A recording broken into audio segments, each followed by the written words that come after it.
So there's a lot of pressure on this particular summit. I think the first one was rather didn't have a lot of details. So there's going to be a lot of pressure on Trump to produce something much more concrete. They're going to talk about changing the relationship. Mostly it's going to be about denuclearization.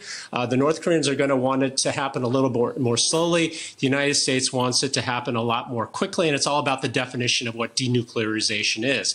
I know that Steve Biegun has been talking about, and he apparently says the North Koreans understand that this has to happen relatively quickly. I think it's unlikely that the North Koreans are going to give up all of their nuclear weapons anytime soon, but I do think there is an agreement as to what the time frame is going to be and what critical steps they can do to show that their intentions are genuine. That's what the topic of these conversations is going to be like in North Korea over the next few days. So essentially establishing a framework within which to decide what happens next, because you're right, there is no standard definition of denuclearization between the two, and I think even Stephen Biegun has said that his or the US's version of denuclearization might look quite different to what North Korea thinks it is.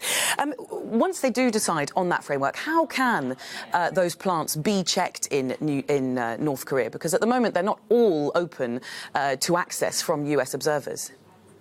Well, that's one of the things that they can do. One of the things is give an initial accounting. I'm a little skeptical that they're going to give a full accounting because, quite frankly, I wouldn't believe it. But they can give an initial accounting of some of their facilities. Yongbyon, which is a huge facility, is something that they have said that they are willing to close. Now, they have other facilities in other parts of the country, but that is the main one. And if they do actually close that and allow inspections to verify that, that is a huge step in terms of them moving forward. And if they did shut that down and did so on a permanent basis, that would set them back years, and that would be a huge step. So that's something we can't dismiss. That may be a possibility that might be coming out of this summit. We just don't know. We'll have to see.